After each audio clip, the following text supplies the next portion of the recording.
Hey, what's going on? This is Andrew from the Happy Hearthstone Podcast, the longest running Hearthstone podcast in the history of space and time and cards. But for the podcast you're about to listen to, you better hope you're going second because you are about to coin Concede. Greetings. Hello. Greet. My greeting. Well met. I greet you.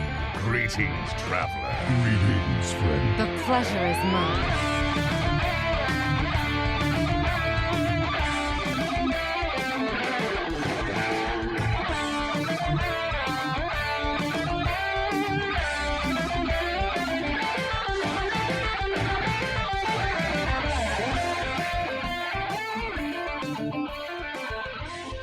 Well, hello everyone, and welcome to episode 118 of Concede, a Hearthstone podcast dedicated to making the competitive side of the game more accessible to you. My name is Kenny, and I go by KCCO Gamer. Joining us from Gadgetzan, New York, we have Ridiculous Hat. Hello, that's me. And from Karazhan, California, we have Vodicus. Hey, everybody. All right, so it's just us three. We couldn't quite work out our special guest to be here live with us, but we'll be going over that soon. I just want to take a quick moment to say that Coin Concede is supported in a large part by you, the listener. So if you'd like to find out how you can support us, just head on over to patreon.com/Coin Concede. All right, so just to cover what we're going to go over this episode, we're going to go over the ladder, our week's ladder experience, or how we ended up, and we'll go over the interview. Or do we want to do that first? I think we did. Did we switch this up on me?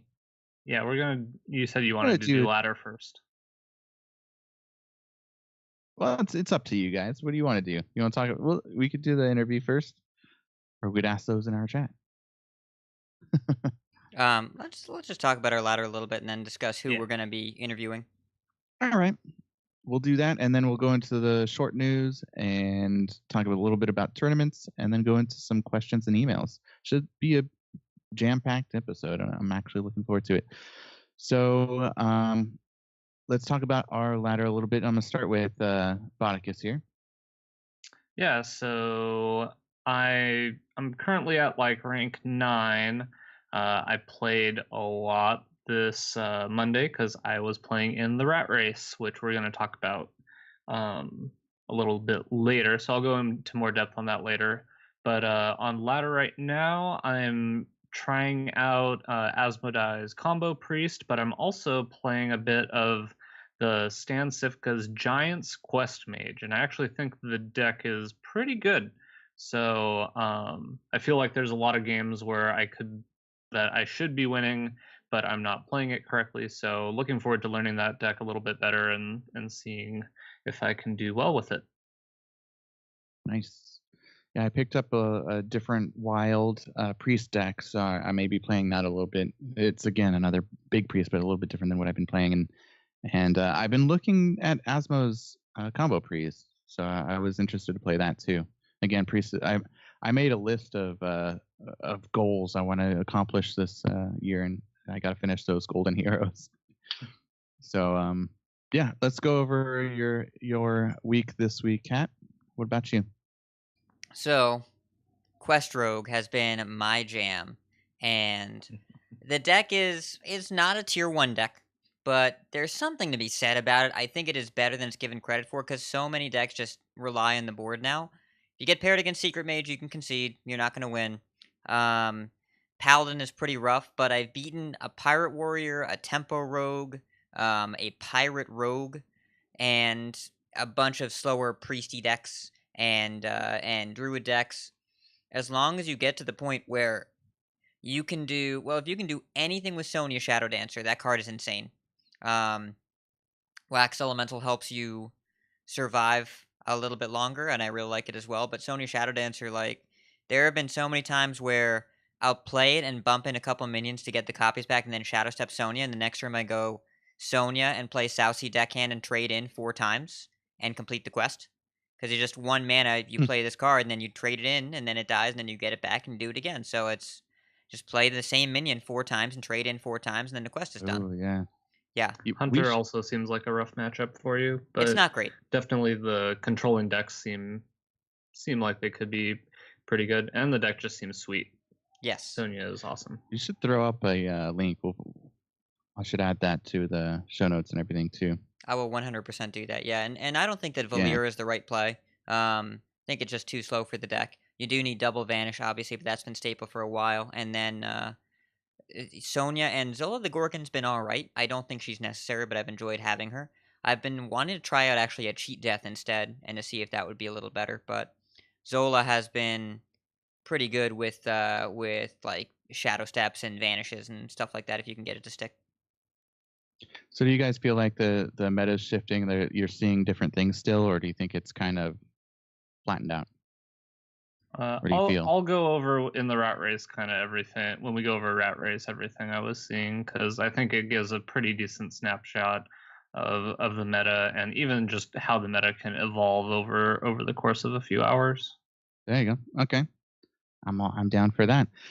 For me, let's see, I was up late the turn of the year, so I just like for the first hour and a half of the year, I got up to rank 15. And then yeah, I'm up at 12. I haven't had much time to play lately, but I'm gonna be jumping into a lot more games and climbing the ladder again. Got some my goals to reach. But lots of fun. I reached rank 3 at the end of the season, so it was good there. You guys want to talk about anything you got from your packs or from your chests, or we're good to go? Nothing notable for me. I have my screenshot from my Asia packs, but since I was on a different computer for Rat Race, I totally forgot to get that, and I was sad because I wanted to. I always love participating in Spivey's Show Me Your Chest Day. And I assume you're good too. Well, I think we're all excited to listen to who we're going to interview. I'm going to kick it over to Bodicus here, and we'll play a bumper. Bodicus, you can kind of bring us into our pre-recording, what we did just not too long ago. I don't have an interview bumper. We should get an interview. You have lots bumper. of bumpers. Here's the new interview bumper. All right. Hey everyone, get in here! Yeah, so this week we did an interview with Luker HS. Some of you guys might know him from HCT, which he talks about a little bit in the interview, and he also qualified for WESG, and we talk a little bit about tournament prep and just his view of his last year and the upcoming year of Hearthstone. So hopefully you guys enjoy it. So here we are doing a little pre-recorded Coin Concede interview segment. We have a special guest with us. It's Luker HS. Welcome, Luker. Thanks for joining us. Hey man, thanks a lot for having me. I appreciate it. Yeah, I'm pretty excited to talk to you. I had I saw, I guess it was like about a month ago, Cream Puff had posted that he was getting some Raza Priest coaching, and that he was kind of asking who the best person for that would be, and I saw your name get suggested, and then he had a coaching session with you and said it went great, and then I had a coaching session with you, and I was like, man, I really want to get this guy on the podcast to talk to him about some Hearthstone. So for those of our listeners who maybe aren't as familiar with you, why don't you kind of introduce yourself and give kind of your Hearthstone backstory, kind of how you got started with Hearthstone. All right, so as you said, my name is Luker. I'm a 20-year-old competitive Hearthstone player. Currently, I'm a professional player for Team Gamer Sensei, as well as obviously a coach for them. I don't know. I got top 8 at the HCT Summer Championships this year. People probably recognize me from that with the frozen laptop incident. I'm probably most famously known for that. Unfortunately. A lot of people know me by that, opposed to Luker, actually. I got into Hearthstone pretty casually originally. Like, I was in high school, and this one kid was actually just like often talking about it. And like it was this kid that no one really liked, and he was always like, "Oh, I'm super good at this." So like in spite, I was like, "I'm going to be better." And then I started playing, and I was like, "Oh, I actually like it." And then from there, I went to like a local event. And I got like top 16 after losing to Silent Storm. And again, I was like, "All right, I'm going to be good at this. I want to be good." I was like determined, and then that's where I am now. So Okay, I guess that's like cool. my background story. Yeah, so you're up in Canada, right? Yeah, I'm in Quebec. Okay, and is there like a Hearthstone scene around there, or is it kind of you just mostly play from home for the most part, or do you go to like firesides or stuff up there? There used to be a lot more firesides out here, but the local scene is like ridiculously strong. Like they're very passionate about it, and like they're all very close. They all Oh. they all respect one another, and they're all like crazy. Like whenever one of us is at an event, they're all like super like proud of it. But there hasn't been many events recently, which is kind of a shame. Okay. Well, hopefully this year is a little different. Yeah. But so since we're kind of just started a new year, I kind of wanted to see kind of how your last year went. Like, what were your goals at the start of the year? Do you think you like achieved your goals? Like, what did you do right? What could you have done a little better? Yeah, so like at the start of the year, I wasn't like super competitive. My goal, I guess, was to become a professional player, and I definitely achieved that goal through playoffs. So like originally, I was going into it like I want to make playoffs consistently, and then after my second time, I got top 8 at playoffs. So I was very proud of that. I also wanted to continue to compete from there and go to as many events as I can. So I attended most DreamHacks, such as DreamHack Winter, and I didn't do as well as I would have liked to. I would have liked to top them all, of course, but that's not a goal. That's very achievable. But that's kind of what I want to do for the rest, is just continue to compete and do as well as I can at all these events. I know I'm going to be putting a lot of effort into all of the upcoming tours and stuff like that. So Got it. So you had a like other than your HCT performance, you also had a pretty decent finish recently at the WESG. How did that tournament go? Were you prepping for a long time for it, or was it kind of just did it coincide with just playing a lot of Hearthstone? How'd that tournament go for you? yeah, the tournament went really well. So I got second place after losing to Luffy in the finals, but the top 2 players, so myself and Luffy, were invited to the next portion of the tournament. We definitely did a lot of preparation. It was myself, Teebs, Monsanto, and a friend ZLSJS. So for those of the people who don't know, I guess, Monsanto and Teebs are all from Canada as well, so they played alongside me. Whereas ZLS was American, so he didn't actually play, he just helped us prepare. But because it was the new format with all the new cards, we put a lot of work in. I think we probably ended up testing like several hours a day for like a week and a half, 2 weeks leading up to it. And like the day before, of course, everything gets really frantic and you start putting like hours of work in. You start questioning yourself. You're like, I don't know what I'm going to play. Oh no. But at the end, we all submitted like the exact same 90 card lineup, all 3 of us. And then I got second place after beating my other practice partner, Monsanto, in the semifinals on stream. And Teebs lost a bit earlier. So like our lineup did very well. So the prep was very good. And now in February, I'll be competing at the next portion of the event. Awesome. So what was your lineup just to get an idea? So it's a bit outdated now because of how early it was in the meta. But we played Secret Mage, Raza Priest, and Tempo Rogue. And the Raza Priest was the one with Cold Light Oracle and Harrison Jones. Oh, okay. So what was that format? It was just 3 decks. It was best of 3, no ban. Yeah, best of 5. So we had to win with all 3 of our decks. Wow. Okay. Yeah, so it's like, all right, so Raza Priest wins a game, and then we try to beat the other 2 decks. Q block wasn't really a thing at the time. I think like we had to submit our decks. I don't remember the day, but like let's say it was Monday. But Monsanto, Teebs, and I had something on Monday, so we had to submit our decks the night before. So when we went to bed, people started posting Q block, and I was like, oh god, what is this? And like they're like, there's no point testing it. It's fine. And we get to the tournament, and like Luffy had Q block, and some other players who did really well had it. And I was like, how do we play against this? What is this? Like I'm not ready for this.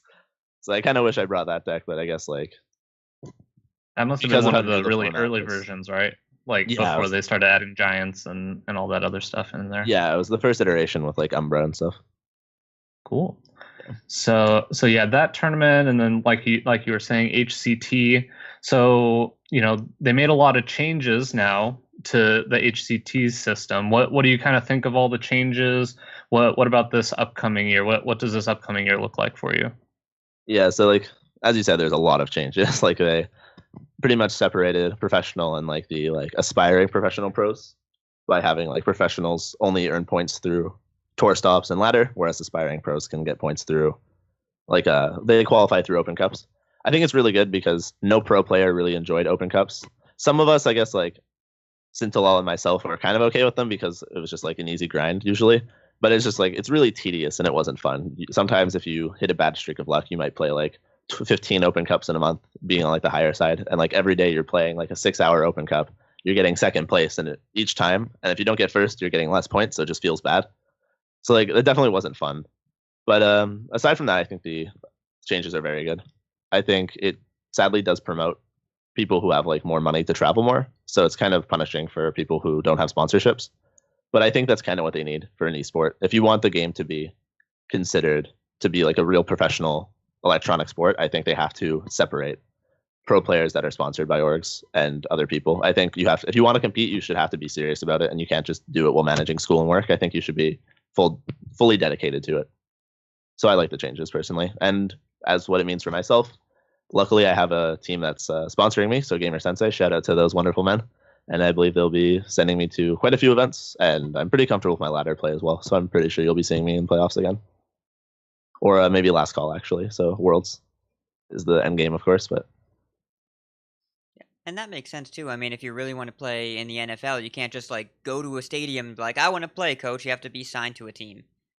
Yeah, exactly. So it's a similar dynamic there. Now, I think.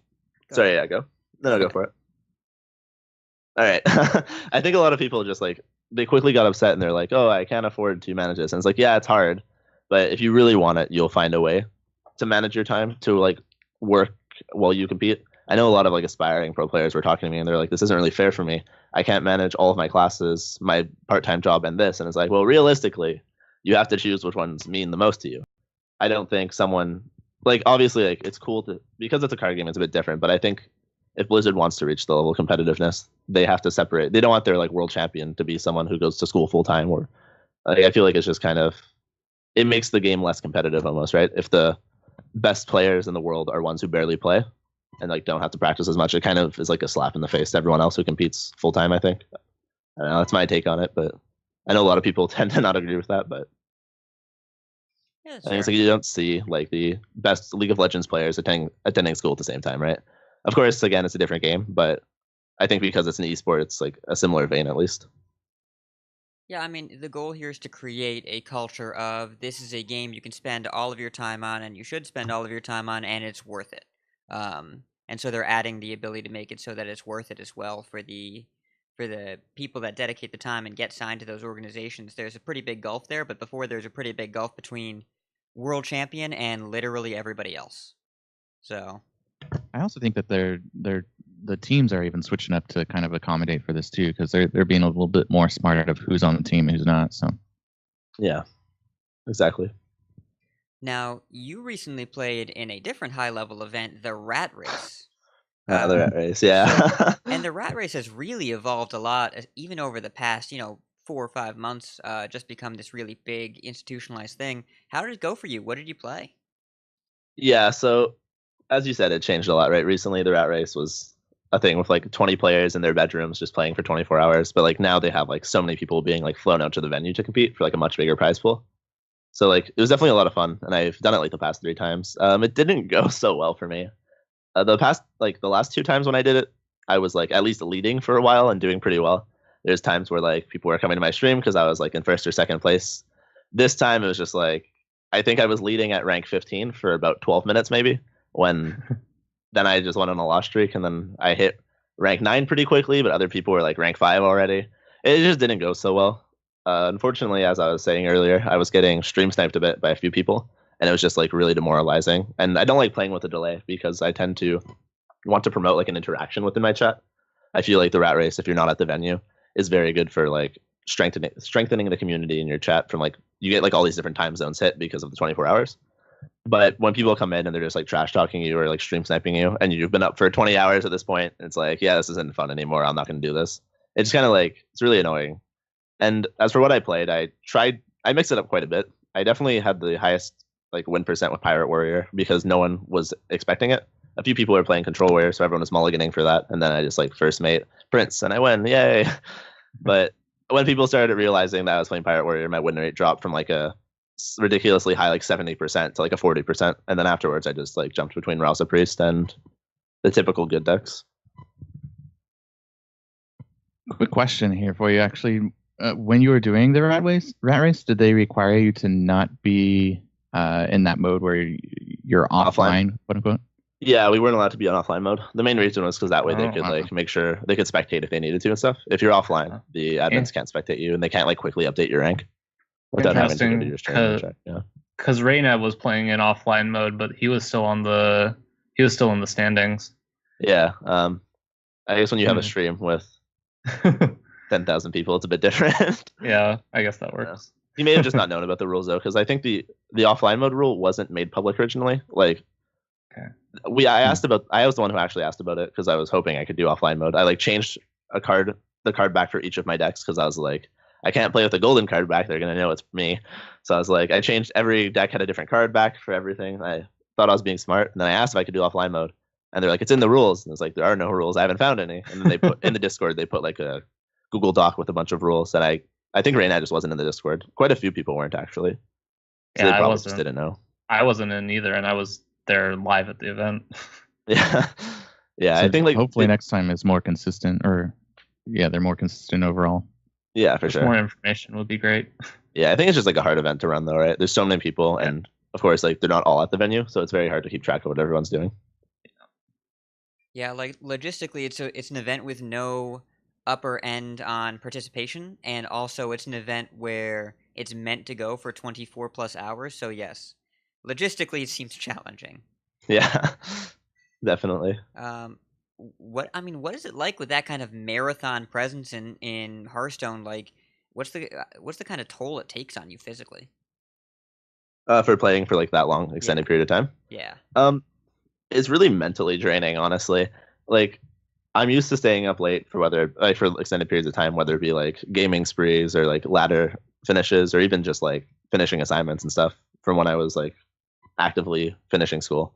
But like, if you sit here and play Raza Priest Mirrors for 24 hours, like you're going to be going insane by the end of it. Like even if it's not, it just feels like every game has just ended because they drew a Raza or like one card, and it just gets super tilting. And a lot of players don't necessarily like, I guess, take care of themselves during it, and they won't be paying attention. Like they won't be getting up, they won't be walking around. They're just going to let themselves sit in this like clumped up position for 24 hours. I feel like that's just not very healthy. So that's like the only way I can really see it affecting people physically. For me, I try to make sure I'm like walking around in between games and stuff because I don't want to just like pass out at my computer. But yeah. Do you think that you had a leg up on those that were possibly jet lagged straight there? Oh yeah, for sure. People are already like, even though they've been up for like 5 hours, they feel like they've been up for 10. They're dying already. They're just exhausted from the travel, and then I'm here like in like pajamas, like covered in a blanket, just like laddering, dimmed lights. Like I was definitely at an advantage in that situation, especially because they're competing for the live prize pool, which was larger, right? So that's probably a lot more stressful as well. And I'm here like, it's $500. It's like it'd be nice, but it's not that big of a deal for first place. If you're having a rough day, you can just call that one a loss and go back to bed. Yeah, exactly. Yeah. It's like 24 hours all straight, all right. And like for like maybe $500 or sleeping. Which one's more worth it at the end of the night? In the moment, I will tell you that the answer might be different than what my bank account says in a couple weeks, but yep. Yep, definitely. Now, the rat race kind of illuminates some ladder issues. You talked about counter queuing and queue sniping and all that. What do you think of the ladder system, both at high level and at and even just grinding up throughout the season? What are the changes that you really think need to be made, if you think there are any? Oh god, I could talk about this for a while. There's, I guess, so many different ways to approach it. So I guess like I'll start with the high level legend ladder play. I guess like I think counter queuing's fine. I feel like a lot of people get upset by it, and like before I thought it was pretty bad, but recently Blizzard like changed the high legend system so that you're more likely to queue into people within like the same like ranking, and because of that, it makes counter queuing much easier, and everyone just a lot of people just kind of do it, and because of that, I feel like the community has kind of just agreed that it's like we don't want to have to do it, but we kind of have to in order to maximize win percent, because if you're not doing it but they're doing it, you're just lowering your win percentage, and if you're trying to grind, it's kind of hard to just like stop in between each game for 5 minutes. Like it definitely kills the amount of games you can play. So I think counter queuing's fine. I think stream sniping's very horrible. And as someone who's been hit by it, even with only a small streamer base, like people will sometimes just look my name up just to see if I'm streaming, and they'll come in and be like, "I want to see if you're streaming," and then like I'm playing them, and it's like, "Why would you tell me this? Like, did you just want me to know that you're a horrible person?" I guess, but it's like I feel like people just really, I don't know. I can see why they do it. They want it. Some people do it because they want the edge up and they really care about winning. And like, I don't agree with it, but it's if they really want to win, sure. The people who do it just to piss the other person off, though, those are the ones that I really can't stand.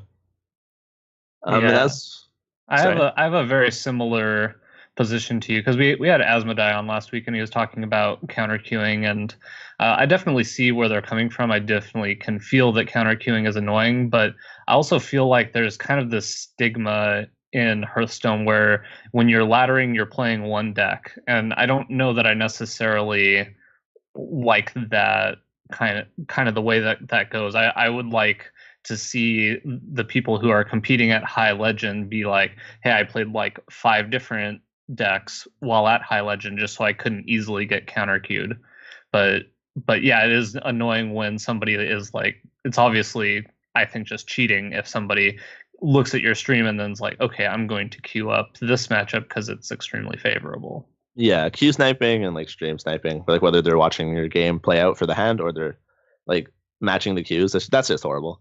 I think it's like if I play someone I know them, I will never queue again. I'll like tell them like go first, whatever. If I don't know them, I will typically, depending like what rank and stuff and when it is in the season, I might counter queue. But like I tend to stay away from it. But like during the rat race and stuff, like everyone does it. At High Legends, like people just always do it, and it's just kind of like, I don't know. I guess it's like I've become so accustomed to it that counter queuing is just a part of the game. I think at this point, it's like you can't expect people to just blindly queue one deck. And like even sometimes I'll just switch a deck off because like I'm not happy with losing, and then it's like I happen to catch someone and like I don't mean to, but it's like sometimes the deck just isn't doing what I want, and I've played against 10 Raza Priests today. Okay, I'm gonna play some Quest Mage or something, and then I happen to get the matchup because they waited too, and it's like I didn't try to do it, but I don't know. I feel like you have to maximize win percent though. So aside, well, being a good person though, so I think counter queuing is okay, but you should definitely stray away from stream sniping and all that. I think that's just like immoral almost. And as for changing the ladder system, I definitely don't like the way that we have to grind from 16 to Legend every month. I think that's just insane. It's not fun at all. Like, especially because if you try to grind early in the month, you're just playing against other Legend players, right? Because like during the rat race, for example, everyone starts at 16. Like you're pretty much just playing at Legend the entire time and hoping you win streak to Legend during events like the rat race. So like I definitely don't like the reset. I don't really know what the ideal situation to change it is, though. Maybe like prolong seasons by a few months and make it like an ELO system. That could maybe be good. But honestly, I'm not the best person to answer that kind of question. I know that I wouldn't make a good system. That's why I'm not a game designer. I've accepted that fact. But I guess anything but the system we have now. I think a tournament mode is what everyone talks about. That could be pretty good. Like whether it be like you can queue tournament game, like they have like daily tournaments, let's say, or something. Like something like that could definitely be good. But honestly, I'm not sure. All right, that makes sense. And to make it even more specific, what do you think of the meta right now? Like, think it's healthy? Do you think it's? I don't know. You know what? Why don't you just go from there? I'm sure you have something to say. Yeah, I have. Yeah, no. I think this is one of the probably worst metas we've had in a while, honestly. I think Raza Priest is definitely unhealthy for the game. I think Patches is definitely unhealthy for the game. And I think Q Block is definitely unhealthy for the game. And because of this, which happened to be in pretty much every match you play, you're either playing against a Priest, a Warlock, or something with Pirates in it. It's pretty much like 90% of your matches. And I think all of them are just unhealthy. Like, I'm happy that Raza Priest is a very like skill-intensive deck. But it's also a deck that bad players, or people who play poorly, I'd say, can still win with a really high win rate because a lot of like scenarios aren't very complex. It's like, oh, there's a big board. I should shuffle stuff into my opponent's deck probably. Oh, I should play Anduin on the board of 5 attack minions. Like, I really like combo decks, and I'm really fond of them. But when they play themselves, it doesn't feel rewarding, and it's definitely not fun for anyone to play against. Patches has always been a problem, and then you add Corridor Creeper to the mix, and it's just insane. And I'm really not happy with that. That's not fun to play against when your opponent plays 2 5/5s on turn 3. It's like, okay, I guess I lose. And I think Q Block is like, it's kind of good because the better player often wins, but when you can just die on like turn 6 or 7 because their lackey pulled a Doomguard and their skull pulled a Doomguard, and they happen to have a cube with a Dark Pact, it's just like it doesn't feel like you can ever do anything. And like combo decks, again, are good when there's some way to play around it and make a decision. If they can pop their own cube on their own turn, it just doesn't feel like you got to make a decision in the matter. At least if like they have to wait a turn, let's say, you can silence it or have removal for it. But if they can just direct burst you, it just doesn't really feel fun to play against. I think with what decks people should definitely be playing are any of the aforementioned decks, whether it be Raza Priest, Cube Block, or any like patches type of decks like Tempo Rogue. Or Aggro Paladin or something. Aggro Paladin, yeah. I don't think those. I feel like Aggro Paladin could be fine if Divine Favor just wasn't a thing. Oh god. There's so many games where it's like you have like a back and forth game where it's like, all right, this has been good. I'm gonna win, and it's like, oh, Divine Favor, and they run out of resources one more time, and it's okay, and they draw the second Divine Favor, and you think you're just about to stabilize, and Leroy comes off the top, and it's like, all right, sure, there goes 12 minutes that I had no chance of winning anyway. Yeah, my rule has always been if they draw less than 10 extra cards total off 2 Divine Favors, I probably win, and if they draw 10 or more, I probably lose. And the fact that we're in that situation is kind of absurd. Yeah, I don't know. I just don't think it's very healthy. Yeah. Rotation time is coming. It's almost I there. can't wait. I mean, I cannot wait. This is probably the meta with the most amount of cards we've had since GVG was around. So, I mean, I guess we're kind of seeing what happens when you have all these cards together in the same format at the same time. It feels like every deck is kind of broken. Yeah, every deck has so many tools, right? As you're saying, there's so many cards in the pool. It's definitely like they can just do whatever they want. There's so many different options. Unless you're a shaman, you can pretty much just make a strong deck out of everything. Yeah. Well, you say so many options, but I mean, with your remaining 28 cards after you put in 2 corridor creepers. True. Hey, you can't forget patches. Yes. Yeah, You gotta and put patches patches in, too. and a couple pirates. Yeah. Couple pirates. You may as well play some of them. I did pirates. see a Keliseth Priest with South Sea Captain corridor creeper the other day, so Oh yeah. They're putting all this. Google what people hate about Hearthstone, and they put it into one deck. Yeah. Yeah, it's Dragon Pirate Raza Priest with Keliseth. Sounds like fun. Next, they're gonna put a cube in it too, just to give me PTSD. So you can get back to Keliseths. The deck name is People Hate Me. Yeah. All right, let me bring it around to some of our listeners. I'm going to jump in with some questions here. So you mentioned earlier that you coach for Gamer Sensei. If people are looking to get coaching with you, what do you think your strongest quality is to set you apart from others, or what people should be looking for when they're looking to request for you? Okay, well, I guess this is like, it's kind of hard to answer without sounding like too conceited. It's like, I'm the best, book me because of like, so I definitely don't want to come off as that, but like, I don't know, I guess like I try to make everything like a very friendly environment. I definitely aim to make it like, to make sure the person's comfortable. I'm very good at like keeping conversations going, in my opinion, and just making sure there's no like awkward dead air where the person's like, kind of like, oh god, what's going on? Is he judging me? Oh no. I definitely never want someone to feel like out of place, because like, I know a lot of people book coaching and like they may not be of like the highest skill level, and like obviously it's why they're booking it, but I don't want them to ever come into it and feel like nervous of the fact that they're like with someone who's like a pro player, and like I don't want that to be daunting to them, because like I understand like if I were to play a different game and I was a low ranked player with a high ranked player, it's kind of like, oh no, they're judging me. I don't want them. Oh no, like you never want to feel like that. So I definitely try to make it a very comfortable environment. And aside from that, I don't know, I guess like I know what I'm talking about, and I feel like I'm a good teacher as well. Hopefully, other people who have been coached by me can agree to that. I can definitely agree to that.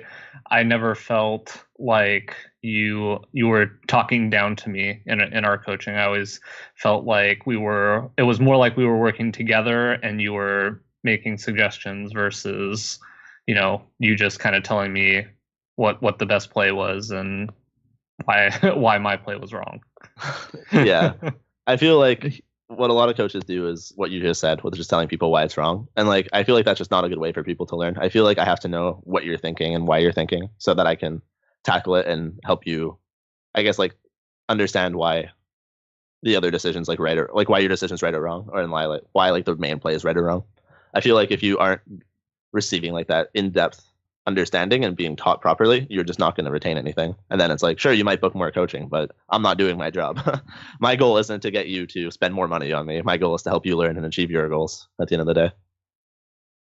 Yeah, I think some of our listeners aren't going to get that. You're not going to get that from them just because of what they've heard already. You know, obviously, Cream Puff has gone to you, Boticus has gone to you. You're both legend players, so Yeah, that's true for sure. if people like them go to you for coaching, like, you know, I hope they understand that. Yeah. Yeah, no, definitely. Yeah, I think I've actually coached more like legend or like at least like rank 5 players than I have lower ranked players. I feel like typically that's more the audience for coaching. They want to just like make that final push to legend or like the final push to like high legend to get into the competitive scene. I feel like typically, at least that's the ones that approach me. Maybe because I'm a pro player, that's just the audience I attract more. But Sure. Okay. So with those that are looking to get into the tournament scene, what would you suggest for them, or even rat race or stuff like that? yeah, so depending on you definitely need to know what your goals are before you approach it. So like if you want to do the rat race, then I would just recommend making sure you can climb to legend and that you're comfortable doing that within like a short time period and that you're able to compete with the best players. So like being very comfortable with what you're playing and stuff. But if you want to make it into like the professional scene and like tournaments and stuff, I definitely recommend reading the stuff that the HS Esports Twitter has posted, because the new challenger system makes it very accessible for new players. You can just play through an open cup, and if you get top 2, you qualify for the second part, and if you do well there, you make it into playoffs. I think it's like very good for not the casual is not the right word, but for the, I guess, aspiring pro player would be better. I feel like it's very accessible for them, and that's where they should look. And in terms of improving your play, well, you know where to find me if you ever need to. So, all right, great. Speaking of that, where could people find you? Do you have a Twitter? Do you have you want to plug anything? Yeah, I guess now's the time to do it. There's a couple of things to plug. So I'm on Twitter at Luker_HS. I'm the nice little cute boy behind the green, in front of the green screen. That's me. There's on Gamer Sensei, I think it's gamersensei.com/sensei/LukerHS. I believe it's like something like that. But if you just look for a sensei through the dashboard and look up Luker, you'll find me. I also stream on Twitch at Luker_HS. So that tends to be my thing, is LukerHS or _HS. So yeah, that's where you can find me. And aside from that, I guess just want to give a quick shout out to my Gamer Sensei for sponsoring me as not only a coach, but also a player. They're the reason that I'm able to do all the stuff that I do, and that I'm able to manage both being a professional player while coaching. So yeah, just wanted to give a quick shout out to them. Awesome. Well, I'm going to give it to you guys if you had any other questions or last minute things, but thank you so much for coming on. I appreciate it. Thanks, man. Thank you very much for having me, everyone. And we're back. All right. What a nice guy. Yeah, he's great. There was a little more there, but basically just saying that, you know, make sure you guys check him out when he competes in WESG in February. And all of his like his Gamer Sensei page and his Twitch stream and all of that, we have those linked in the show notes for those of you who want to check him out, because he's a really good coach.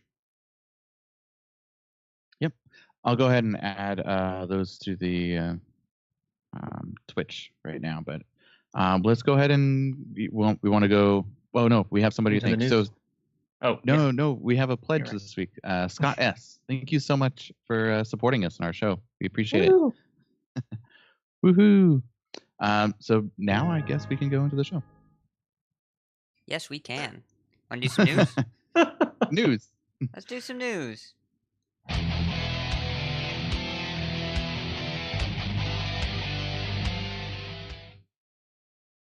Guess what? We get 3 free card packs. If you haven't taken a look at your gifts or what's it called? Is that what it's called? Yeah, your claim your gifts. It's if you're on the desktop client, it's in the top right, and there is you can go to your BattleNet account, your Blizzard account on the website if you're on mobile, and you can claim the gifts to your account there. You get them on one of your accounts, but you don't get 3 packs in NA and 3 packs in EU and 3 packs in Asia. You got to pick one. Sad. Rip. So that's pretty much the news, but since there isn't much news this week, I thought it'd be kind of fun to kind of do a year in review for 2017. So I'll kind of go through from the beginning to the end of last year, kind of mention different things. If you guys want to jump in and say anything, just let me know. I'm not going to have anything to say for a while, because I didn't start playing until like June or something. Start playing Again. again. Yeah. All right. Well, to start off, January 4th, so a year ago today, we did have a Diablo 3 Tavern Brawl. That was, I don't know if you don't remember, but I don't know if Pat remembers. It was they had Demons of Hell, Dark Wanderer, Cow was wearing it.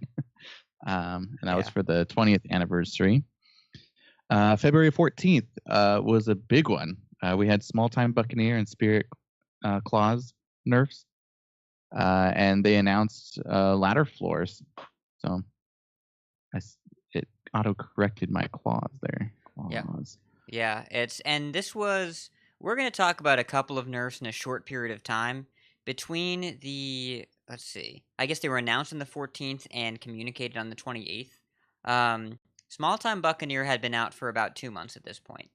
And we're going to talk about nerfs in general during this year in review, but what you're going to see as the year goes on is kind of an acceleration to the timeline that Blizzard waits. They waited a lot less time between set release and nerfs for a lot of stuff that was happening here. So you'll see that as it goes on.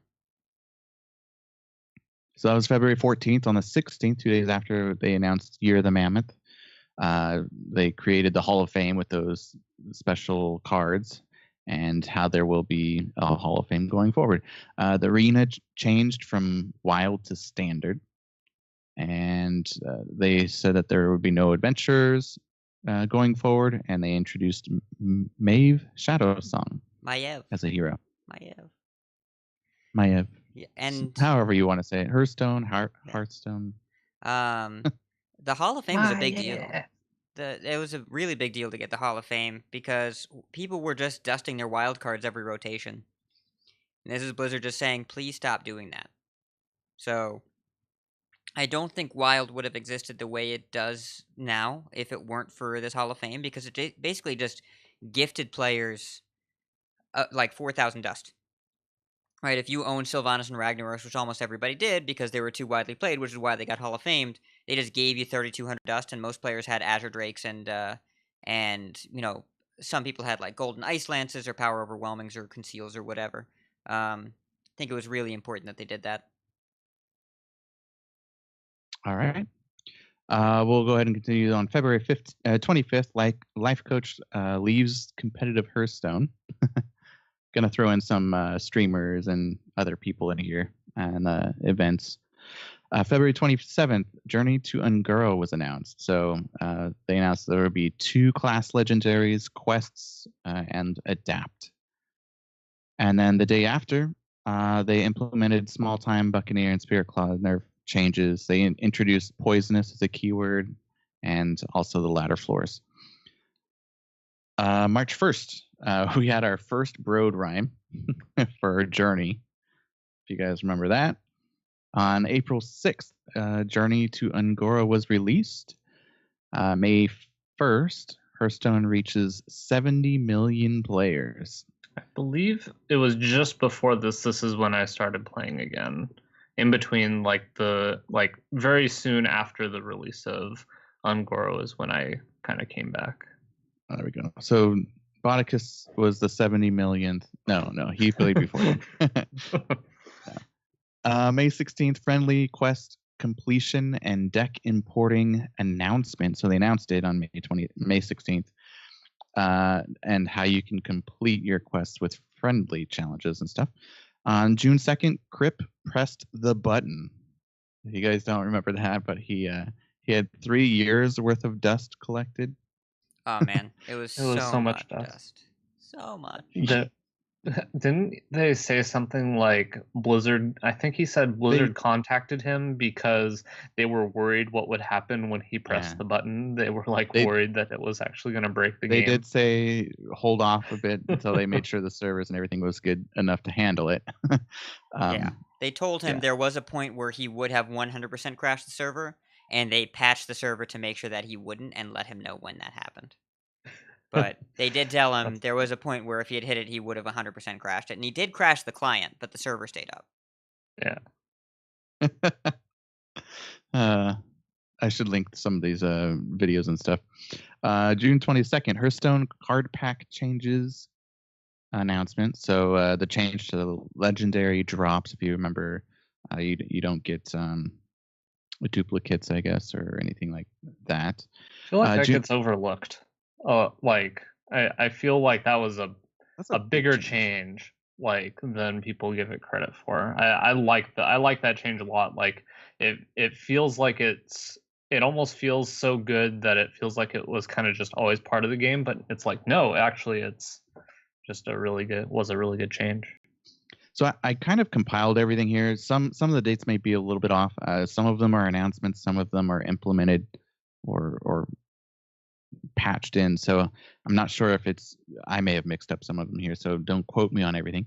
But just a general timeline. July 5th was Midsummer Fire Festival, which was they did emotes. They doubled the golds for quests and everything. I liked having the double gold and planning that out. July 6th, Knights of the Frozen Throne was announced. So they talked about every hero having a Death Knight and implementing a new keyword, Lifesteal. July 10th, the Caverns of Below was nerfed. Sad Was day. that implemented or announced? I think that was implemented. I think that was the announcement. It was implemented shortly after, because I think that it was implemented right after HET, which was around that time. And Caverns Below was a nerf where the card felt bad, but the meta was not unbalanced, and it was I think one of the first cases of them nerfing for a perception base. I do agree that playing against Quest Rogue wasn't super fun sometimes, but the Vicious Syndicate had tons and tons of data indicating the deck didn't break over 50% win rate except at super high legend, and that was because the meta was different at super high legend. It was a good tournament deck. Yeah, I But think it was more of a tournament. It felt like more of a tournament nerf than a ladder nerf, but it was also nerfed because of, like you said, perception. it was definitely perception based in terms of a big portion of ladder players. Yeah, they got to be obviously if it feels bad to lose against it, they're going to look at it a little bit more closely. I mean, just feeling bad, they want to keep everyone happy. Happy Hearthstone. July 19th, we had Ahun's Frost Festival. That was when we got the arena run tickets and the quests for the arena runs. July 21st, we had Hearthstone's first comic. July 31st, Broad returned to rapping, so he was rapping about Arthas. August 1st was when they added wild packs into the store, so you could start buying wild packs. They finally figured out that would be a smart thing to do, and yeah, I like that. August 8th was when they made legendaries easier to obtain, so they gave it a penny timer and no duplicates. So that's when they actually implemented it. August 10th, for Knights of the Frozen Throne releases. September 5th, Innervate, Spreading Plague, Fiery Winax, Hex, Murloc, War Leader nerfs. That's when they were implemented. That was a great set of nerfs. So we were all just kind of waiting for just some druid cards to get nerfed. And I think overall I'm pretty happy with all the changes to those cards. I think the meta at that time became really solid. I really enjoyed it right around that time. Yeah, it's amazing how Fiery War Axe was holding down so many classes from being successful, and Pirate Warrior in particular was actually a bigger predator than Druid was. And Druid was just dealing with the decks that could survive Pirate Warrior. And so by depowering those two, it worked out. And War Leader is still good. It just was insane before. Like, the board was just unremovable. Hex still stands out to me as harder to justify with how weak Shaman is right now. But Shaman is a class that Blizzard has not known how to design for in the entirety of Hearthstone, and that they either make it too weak or too strong pretty consistently. And they're likely still too afraid to make it strong again because the last time they did it was too strong for a year. But it was a really solid set of nerfs, and it's interesting that outside of Spreading Plague, it was all classic and basic cards that needed a touch, and Innervate had been a problem since day one, I think. Yeah. I think they got around to some good nerfs there. That was probably my favorite nerf of the year. Shall I keep going? We good? I want to point out that nerf was 25 days after the release of the previous set. right? 25 days. Again, I want to illuminate there were 3 nerfs this year, not counting Hall of Fame. And that means 4 changes to cards that you could play in standard outside of the rotation. And they happened faster and faster as time went on. So really shows that a lot of community feedback had been that Blizzard didn't move fast enough to respond to community feedback or communicate well enough, and they changed all 3 of those things by the end of the year. It's a good thing to point out because I think in the time that you're realizing that they're nerfs, they're like, man, it's taking them forever to nerf it. But really, they are getting better. If you look back, they're getting better at implementing it sooner. So good thing to point out and acknowledge. September 19th was Talk Like a Pirate Day. Do you have a joke for us or anything? No, they were pirate emotes, right? Remember the pirate emotes where Tyrannus had power word Yar? I was waiting for a joke or something. No, there is nothing funny about Talk Like a Pirate Day, Kenny. This is a serious matter. And Gul'dan was the one that said Pirate Day, I don't get it. Right? Like that was Can I tell you one? Yes. All right. What is a pirate's favorite element? What? You may think it's argon, but it's actually the element of surprise. So I've got a similar joke. What is a pirate's favorite letter? R? No, his first love be the C. Oh, there you go. Where's my sad trombone? All right, let's move on. All right, so October 5th was ability to appear offline. I think that was a good implementation. That was a good one.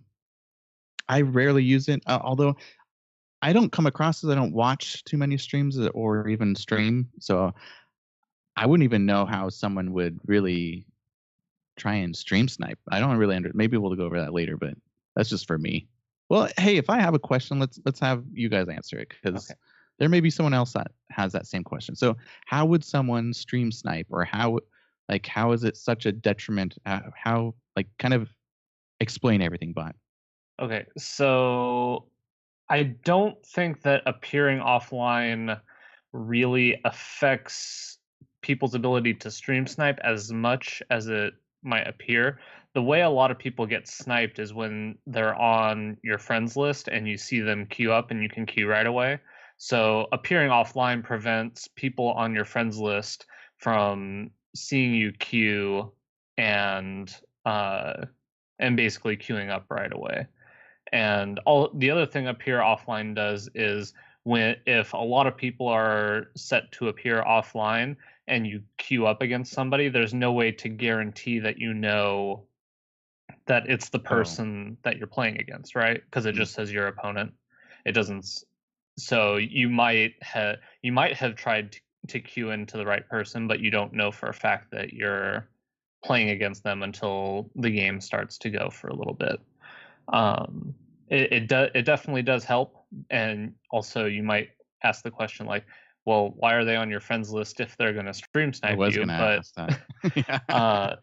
What I notice a lot of higher people do is they'll add the sniper to their list so they can specifically dodge them, so they can see when they're already in a game and then they're able to queue. So it's kind of it's a weird back and forth. But overall, I think the ability to appear offline is just an improvement overall. It lets you do some things that makes it harder for people to just be able to grab you. I never really fully understood. I mean, I knew what it was or what the gist of it was, but okay. Yeah, cool. I mean, if people are going to try to stream snipe you, they're going to be able to do it. It's almost impossible to stop unless you have a long delay on your stream, which makes your stream quite a bit worse. But there are little things that help, and this is one of them. All right, we got a couple more here. October 17th, synergy picks were removed from Arena, and Nemzi was added to the game as a hero. October 24th, Hollow's End brought dual class Arena mode. That was a lot of fun. November 3rd was with Hat. While it was being announced, it was Kobolds and Catacombs was revealed at BlizzCon. November 14th, Death Knights were removed from Arena. And December 7th, I was with Had. You No, I weren't. wasn't. I don't think No. you were. I would have known if you November were. 3rd, we were Yeah. at BlizzCon. In all December, together, we and it were was great. together in spirit in the dungeon because that was when the expansion came out. Yeah. Yeah.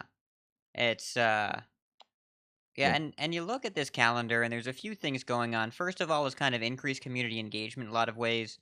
These smaller events, the Fire Festival, the Frost Festival, the Broad Raps, the Talk Like a Pirate Day, these little things that are just like, how do we engage the community a little more? And a lot of them had free packs with them. And like some of them were really successful. I think about Hallow's End. There was more arena play during Dual Class Arena than I can ever remember. And there's a decent amount of arena changes on this list too. It changed from Wild to Standard. They got rid of synergy picks. They added synergy picks early in the year. There's a lot of really cool ways that Blizzard connected with the audience. They also, again, like we talked about the nerfs, they were a little bit faster. And then the quality of life improvements. I know Bot talked about it earlier. Think about the last time that you built a deck without a deck code. Think about how long it's been. It's the worst. Like, I did it I still do it every once in a while, but it's so much better when you know what deck you want to play. It's so much better. But obviously, when you're like building a very specific deck, it's nice to be able to build it yourself. But that was one of the bigger quality of life improvements that, as you were saying. I think they could have kept 9 deck slots if they did deck codes first. Like, because then you just write down your deck codes or you leave them in your tracker, and then you just don't have to worry about it. Like, I'm glad I have 18 deck slots. Don't take them back. I'm not confused. Bro, please. But it's, the deck codes were such a huge quality of life improvement. There's a bunch of small ones on here, right? The Appear Offline is a relevant quality of life improvement. The Friendly Quest completion. I think there's something to be said for the way that Blizzard has kind of polished this year. It's not perfect, but I think they polished pretty well. And also, they haven't released a set like Mean Streets of Gadgetzan this year, so I'm pretty happy. Yeah, all the sets this year have been super good. I mean, I would probably argue the least. What's the best way to put this? The most offensive of the sets would have been this recent one, Kobolds and Catacombs. And as Asmo was saying, if the worst thing in the format is Corridor Creeper, I think the format's pretty good, and I tend to agree with him. Well, the first month of KFT was pretty awful, right? Like, we try to not remember it. Jade Druid. The first month of KFT was really, really bad. Really bad. It turns out it was because of basic cards and spreading play costing 5. But they fixed it, and that wasn't because of KFT, right? Spreading Plague was a mistake. I still stand by it. 6 mana, it's still on the better side. But it's outside of that. I mean, the mistakes were in the basic set, so I get it. But the first month of KFT was straight up a misstep. But it was also, again, 25 days. They announced the changes 3 weeks in, and they changed a week later. I don't think they could have done better than that, outside of not printing Innervate, and that's, that was a problem from quite some time ago. Right. I wish they keep a lot of what was implemented last year, like the theme stuff, like getting Midsummer File. You get gold quests, double the gold again, or the what was it? Hollow's End. I keep thinking another name for it. So Hollow's End, if they have another arena thing, I hope that they keep adding more along with these, but that they keep those too, so we see it again this year. But just like in WoW, it's like an something fun, different to do in game, and I think they shouldn't. I don't think they would take it away. I don't think so. Or if they'd done it once and it was successful, why take it away? Unless you're doing something bigger, better. Yeah, I mean, this year feels like also just like the single player content, I think, has really shown out to be, I think, really good. I'm having trouble wording this, but like dungeon runs were insanely popular. I think they were really great. I loved the the single player content when the Knights of the Frozen Throne came out. I thought that was good too. I'm looking forward to seeing where they take the single player content for the game. I hope that it's doing what it's intended to do, which is bring more new players into the game, grow Hearthstone. I definitely see a good future for the next year, based on how last year went. Yep. And along the same lines, just to kind of catch up, I know we did a little bit of an episode when it first came out. Have you guys have you completed all of them? Yeah. I think I'm 5 in, and I'm doing pretty well on my 6th. I've got a warrior right now that has Glyph of Warding, Golden Kobold, and the Scepter of Summoning that makes all the minions cost more than 5, cost 5. So my goal is to make all of their minions cost more, and then turn 3 get a 6/6 taunt with a bunch of legendaries in hand, then start playing them all in a couple turns. So, yeah, I haven't been grinding it. I've been saving it as that's my mode for the training and work, and occasionally it is a great audio editing mode because I can mute the sound and there's no turn timer, so I just put it on the other screen, and then when I listen through the entire episode, I just play until I hear something I need to fix. So some games there's more pausing than others. Yeah. Bot, have you completed all of them? Yeah, I finished all of them quite a while ago. I wish I had more time because I feel like I would still do a couple dungeon runs, but obviously really trying to focus on ladder. So hopefully I find some time in the next month That to was get the back point to of it. me bringing it up, was finding if once you completed it all, if you've gone back and played more. Because the real question we were having was, if we completed it, we got the card back, do you think we would still go back and play it some more? I played it off and on, but not as much as when I first did it. But I think even in the future, I'll be playing it more. It's just something fun to kind of shoot for. Yeah, I really want to see the treasure room, and I also want to get Tad's pole. Yeah, I haven't gotten that one yet. Oh yeah, probably we have sweet. to wait and deal with the 10 minions. particular the scripted opening, and then you get the recruiting thing. Yeah. All right. So that was our way back machine. We went back into 2017 just to kind of revisit. We got plenty on the show still, and we're getting up in there in time here. Let's cover the tournament. I'll kick it over to Hat. It's the grand tournament!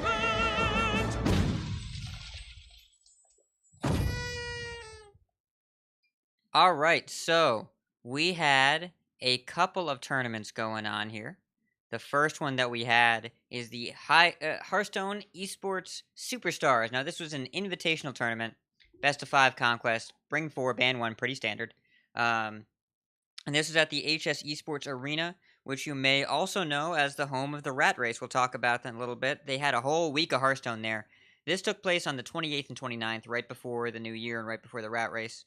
Had some notable players. RDU and Chalky left the Swiss at 7-2 with the top record. WTY Bill and Odemian were right behind them at 6-3.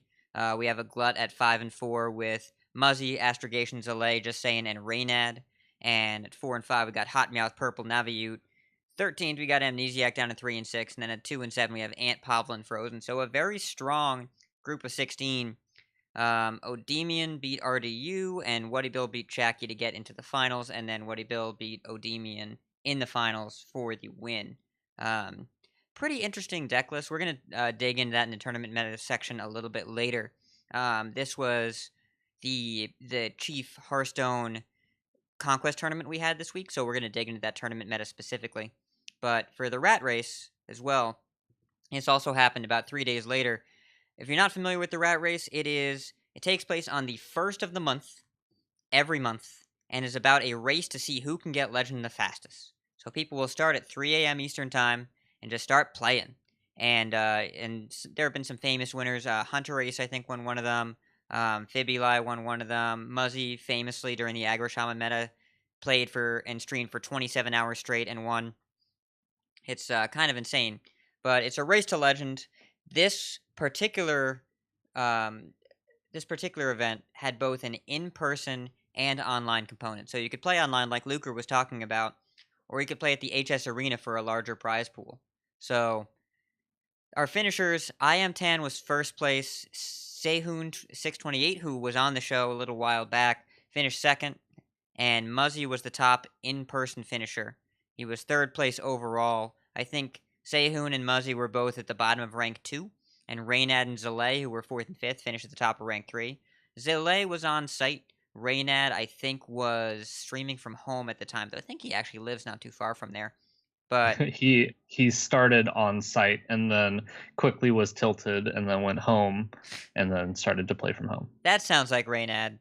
Yeah. Yeah. So, yeah. Oh, man, I can't think of a more Reynad situation than that, unless, like, he got a flat tire in the way home and then couldn't finish because of it. But Blizzard only can punish his luck in-game, I suppose. So, I Am Tan was the first place finisher overall. Muzzy was the top at the site. And this is not going to be a tournament meta. It's going to be a ladder meta, so we can talk about that now. That Tan, Sehun, and Muzzy all placed with Raza Priest. Yeah. Tan and Sehun finished with Raza Priest that I think were 2 cards off from each other's. Reynad switched decks more than others. You could see him playing some Jade Druid, you could see him playing some Q-Block, but he ended on Raza Priest. And Zalay was playing some fun decks at the rank 5 floor. Oh, But- don't tell me he was playing Priest. He was playing Raza Priest. All 5 of them used Raza Up Priest, right their now. primary tool in laddering here. And Bodicus has a first-hand experience of the rat race, so we're going to talk about that in a little bit. So we'll give him kind of some time to share his perspective and what it was like to be there, in addition to what the tournament meta was like. Now, as far as games to watch, the one that really stood out to me, and I didn't watch every game this week, but the one that I saw that I was like, whoa, this is amazing, was in the finals of the Esports Superstars, Odemian's Quest Mage versus Whaddybill's Control Warlock, which I believe was game number 3. Odemian was playing the Quest Mage, Whaddybille was playing the Control Warlock, and now this is not Cube Warlock, this is N'Zoth Control Warlock with double Dirty Rat and Rin the First Disciple. There is some very skillful hand reading that was going on, tight game navigation from both players. I'm not going to spoil it. You should go watch this game. It's really cool. It's going to take a little bit of time, but you should go watch it and kind of see how it ends. Frodan and That's Admirable made a lot better by their casting, as they usually do. I think I saw a snippet of that, but I may want to watch the whole game. It's worth at least watching the last 5 minutes of it. But the whole game was really interesting. Quest Mage and Control Warlock both take a while to set up, so you can probably fast forward in a few minutes. But once they get to the mid game, that's where it really starts to get meaty. And as far as the meta, well, it's more evolved than last tournament. 15 out of 16 players brought both Priest and Warlock. 1 player did not bring Priest, I believe it was Ant. He played all aggro, and he went 2-7, tied for last, so, bring Priest. 15 players brought Warlock. They were not all the same Warlocks. We'll talk about that in a bit. There were 13 Rogues. They were all Tempo Rogues. If you're playing Rogue, you're playing Tempo Rogue. There were 11 Druids, 8 Paladins, 1 Lonely Mage, and 1 Lonely Warrior. There were 39 decks with Corridor Creeper, 32 with Patches, 29 with Captain, 19 had Kaliseth, and those are the top 4 most played cards in the tournament. For the Warlocks, it was mostly Control Warlock, but Zoo, 1 copy, did break through the top 4 with Chalky, and I maintain that Zoo is an underappreciated pick in this meta. The deck is not bad. It's there's a lot of visibility and presence on Control Warlock and Q-Block right now. I think Zoo probably has a higher win rate overall, but the games are a lot more hard fought, and the games you win with Control Warlock can feel pretty one-sided. So It's actually it's a good ladder deck too, just because a lot of people will be mulliganing as if you're Q block, and you can get some percentage points that way too. Yep, and it's actually pretty decent on the ladder, right? Like it's not a bad deck. That's all there is to it. It's one of the better decks, I'd say. Yep, the data would agree with you. So the winner of the tournament, by the way, was a N'Zoth non-cube Control Warlock. As far as Priest goes, 60% of the priests brought were Raza Priests, but there were some Dragon Priests, no big priests. So it was mostly Raza, not entirely, and Whaddybille actually won with Dragon Razakus Priest. Shockey, again, was the only person in the top 4 that didn't have Raza in the deck. He played the Dragon Combo Priest, which I think is also an excellent deck. And Asma was talking about that last week, and that was the deck he had number 1 with. It's a very strong deck. Yep. It's grown in popularity, which we will talk about here in just a second. Well, Bob, why don't you give us your perspective on what the Rat Race was like being a part of it, what your experience was, what the meta you saw was, etc., etc. Sure. So to start out, I did not do a lot of in-game preparation for this for the tournament. I kind of was trying to relax. I realized I was going to be playing a lot of Hearthstone in a very condensed amount of time, so I wanted to just kind of thought about what I thought was going to be a good deck to be climbing with, and then I kind of the day of I went through and I made a bunch of different decks to that I figured I might play on the day. So sleep wise, the night before I tried to sleep as much as possible, so I slept for like 11 hours, and then the plan was the day before to go to bed in kind of the afternoon and then wake up and go to the venue, but that didn't work out so well. I couldn't sleep. I ended up packing everything up and heading out a little early, which was very fortunate because I did not go to the right place. I didn't do enough research beforehand. As I was kind of saying in the Luker interview, there wasn't a whole lot of information to be had, but I was also just like looking in the wrong places. So I ended up going to Burbank, even though the Rat Race website literally said esports arena in Santa Ana.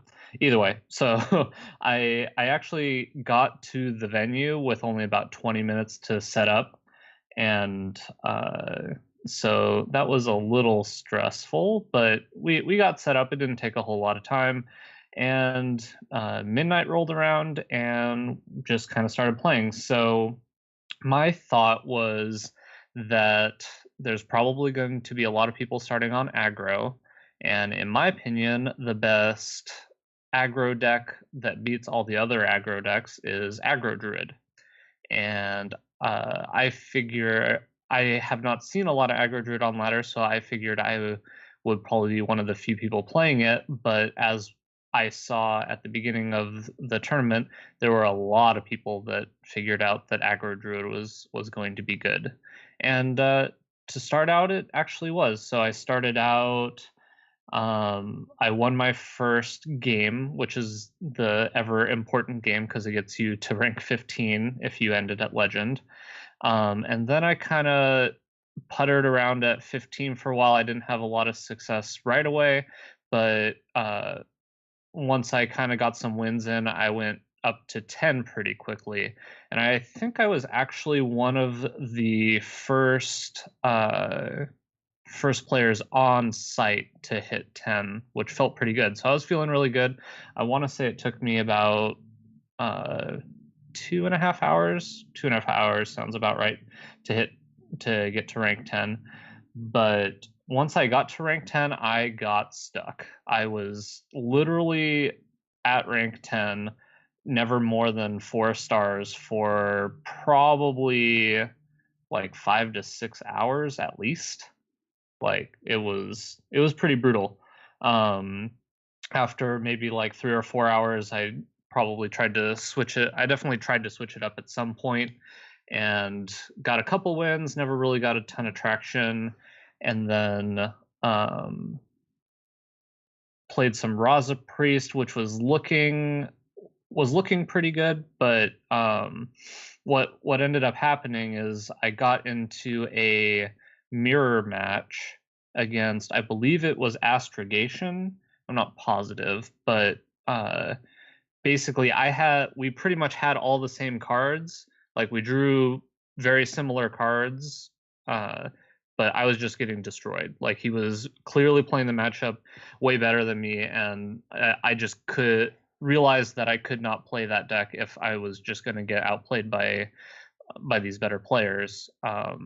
It just wasn't worth it. And similar things when I queued up like the combo Dragon Priest, I ran into a matchup, and I was in the mulligan phase, and I was like, I don't know what I should be mulliganing for. Like I can't be going into this matchup, and that is probably going to be a popular matchup I'm going to have to play again if I continue to play this deck. I just can't afford the time to be learning this deck right now.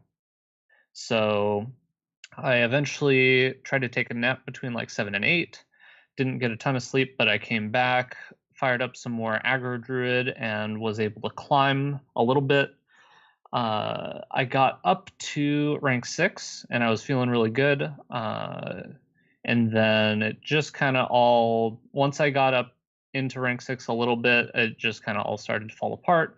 I started slowly falling back down to about halfway through rank 8, and then I tried switching decks and just kept falling. So at about 6:30 p.m., I kind of just decided to it was going to be too hard to catch up to everybody. I might have been able to get back up to like rank 5 if I had a decent streak, but I decided it was better to just call it and go get some rest at home and kind of take everything I had learned over the course of the day.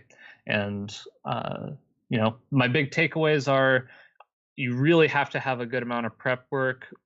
Cream Puff had kind of said something online about instincts and how important they are in a tournament like this, and I really want to echo that, because you need to be able to go into a matchup and just have an instinct about what cards you're looking for, how to play the matchup, because you're going to be really fatigued when you go through the tournament like this, and you need to be able to kind of autopilot and trust that you're going to be making good plays and you're not going to be giving up too many percentage points, because if you're trying to learn a deck on the fly, you're just going to lose to these other players that already are playing good decks or know what's going on. So in terms of metagame wise, I saw there's a lot of aggro, which I was not surprised to see, but what I found over the course of the day is, once people kind of realized that that's what people were playing, I saw a lot of Dustbreakers, and I think Dustbreaker, the card, just kind of broke my spirit over the course of the day. I got Dustbreakered a lot, which against aggro druid is almost always really good, and as much as I tried to play around it, it's just a really hard card to beat. So I think for the future, just knowing that I'm going to need to be able to pivot over the course of the day, and knowing that when I pivot, I'm going to feel confident in the deck that I'm moving to. So just having more confidence in the decks I'm going to play, and stuff like that. But there was a lot of Priest. Overwhelmingly, there was Raza Priest, and variations of Dragon Priest was a lot of the meta. There was a good amount of Warlock, but I actually don't think that at least the aggro druid matchup versus Warlock felt pretty good, surprisingly, which I would think that the cube lock deck would kind of prey on the more aggro decks, but I felt pretty good in that matchup. Trying to think what else there is. I played a bit of Paladin. I missed like 5 or 6 knife juggler hits, and that I was like, I just can't with this deck. I know that the deck is obviously powerful, and the stats say that it is a solid deck, but I just found that I couldn't get a solid win rate with it. But don't really know what else to say. The event was a lot of fun. I learned a lot of stuff. Wish I got to kind of talk with more people at the event for longer, but since you're up for so many hours, it was kind of hard to focus on trying to play the game and also taking time out to go speak with some of the other people there. But it was fun. I think that's some good insight. I mean, not necessarily for those that are trying to be in the rat race or do anything, but I think playing early in the season, it's a good idea to think about what other people are playing to kind of get up quickly or get to the next floor. So it's very insightful, I think. So thank you. I was going to go into a little bit more detail on the Wild Invitational.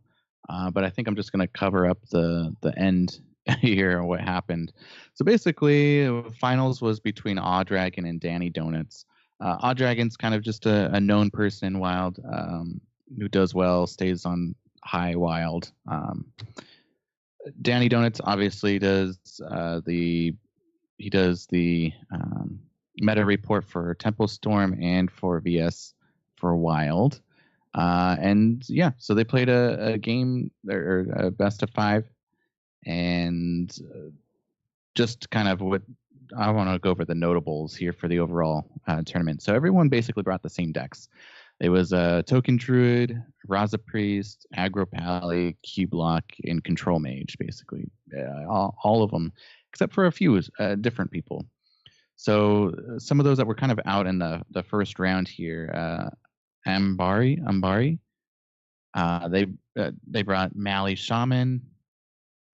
So they were one of two to bring Shaman. Get Meowth is another person who brought Shaman, but they brought Aggro Shaman. And then Hurry Up was probably the most different person as far as their lineup goes, and they brought Giant Mage and Mallegus Rogue. And then overall, Key Block was banned pretty much every time. So the winner was Danny Donuts, and he actually did a write-up on Temple Storm's website on what he did to prep and go into the tournament with. Very good write-up. He talked about his practice, what he tried to focus on, because it was an open deck list tournament. Talked about through practice he learned, like I mentioned, there was the Giant Mage that was played. He didn't have too many games against it, so he realized that with his Reno Priest, he wouldn't want to really do too much damage to the Shaman early game until he got Shadow Reaper.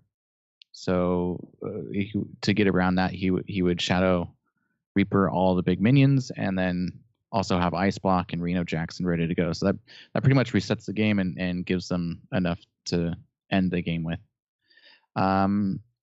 Also with certain matchups, I'm not going to go into. We've already gone over tournament section quite a bit, but very good, insightful write-up that he did there. So not just for Wild, but for tournament prep as well. So congrats to Danny Donuts. All right. I'm going to go over the next couple of things here, and you guys can just determine if we have enough time. But let me go over the thank yous. You got a bumper for the thank yous? Whoa, you're the most heavy metal thing I've ever seen! All right, so we have C Sharp Music from the U.S. Left an iTunes review titled "New Favorite Hearthstone Podcast." They said, although a little confused as to where the host Appa and the other happy voice went off to, I am still a big fan of the current Concede crew. By far one of the most helpful and fun Hearthstone podcasts around. Just hit Legend for the first time this month, and thanks guys for all the help. Thank you for your review. We appreciate it. Yeah, and congrats on Legend. Yes.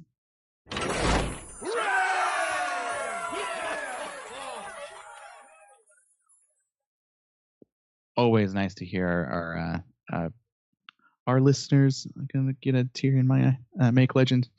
But yeah, I can't wait to hear more of your reviews. Hopefully, we'll hear from more people. I think we're probably gonna try and do something like a monthly thing, because we always tend to have someone who volunteers a coaching.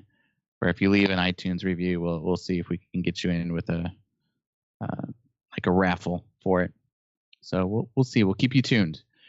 No real explanations this week, but we do have some emails or questions we may want to quickly go over. So I'll let you play that, Pat. I'm playing the Mean Streets bumper because I want to. All right.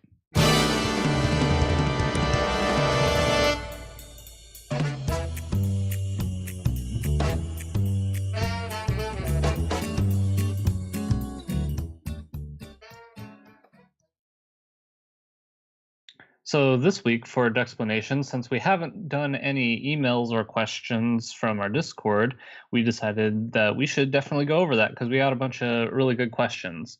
So the first question we have here is from Samurai Flea from a little while ago. He asks, what cards do you expect and or want to see get inducted into this year's Hall of Fame? And I believe Hat wrote a little response to this, if I'm not mistaken.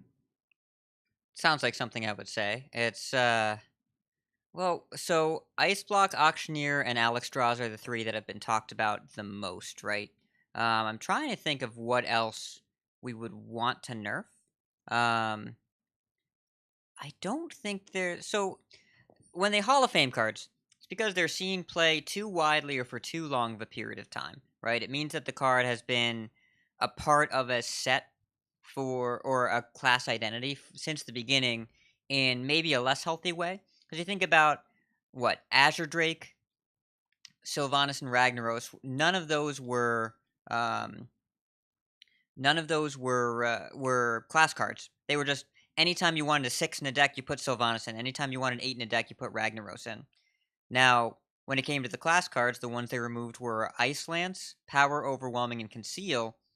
Those are cards that were just they were not really interactive. They were all meant to build uninteractive game states or a lot of burst damage for 1 mana. So we don't have a lot of precedent for what they're looking at for removing card lists, right? Because they didn't. Those cards are a different kind of class than like Frostbolt and Fireball, where you expect to see them, but I don't know if they piss you off the same way that your Gadgetzan Auctioneer having Stealth would, right? So it's Auctioneer, Alexstrasza, and Iceblock seem to be the ones that stand out, and I don't see Alexstrasza as a huge problem. It is an effect that we need to play around. But it's not seeing a ton of play right now, and just because the effect still exists doesn't mean that it shouldn't be an effect that exists.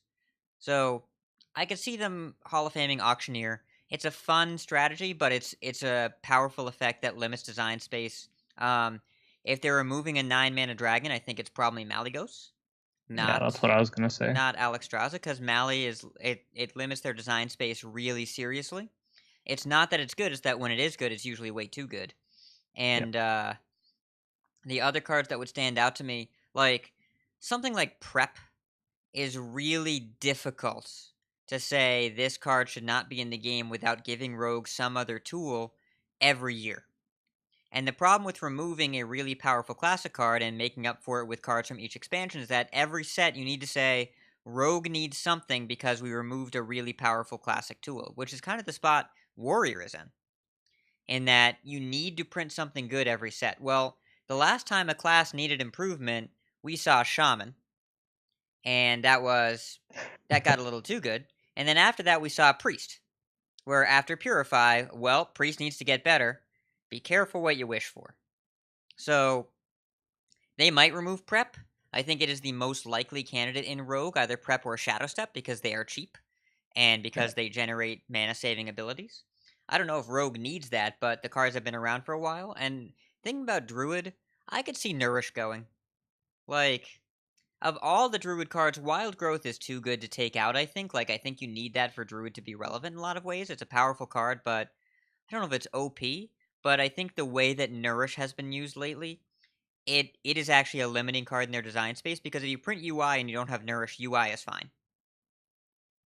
So I think that is the mana and card and choose one mechanic that Druid could do without. And they could Hall of Fame that card and print something else. And because I think Nourish, a lot of the feel bad moments I have playing against Druid is when either they Nourish when they have a near empty hand and a lot of mana, or when they Nourish and they have a lot of mana. I know the UI is coming, and it's on like turn 3. Yeah, the closer that you make UI to a turn 10 card that you play, the more balanced it feels. It's when they play it on turn when you still have 6 mana that it feels terrible. Yep. I would have to agree with you on that one, Hat. I didn't think about that, but that is something I would have to agree with. And then the other one I was thinking was Malygos, other than Alexstrasza. But yeah, we're all kind of on the same page. Very, very good points, Hat. Okay, let's check out the next one. This one's from Earth Shatter. formerly known as King Salt.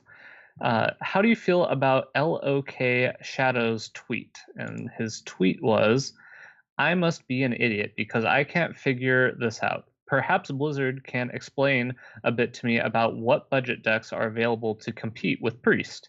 What are they doing to balance the new player experience? Unnerf charge already, please? And basically just asking, he regularly makes budget decks for new players, so my kind of take on this, I saw it in the Discord.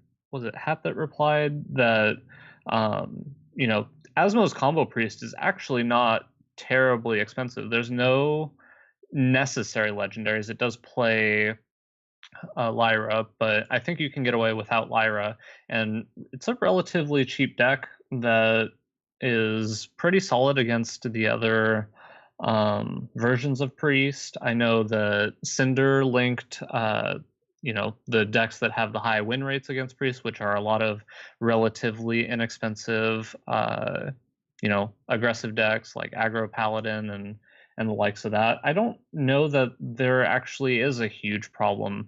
I think the Raza Priest is definitely,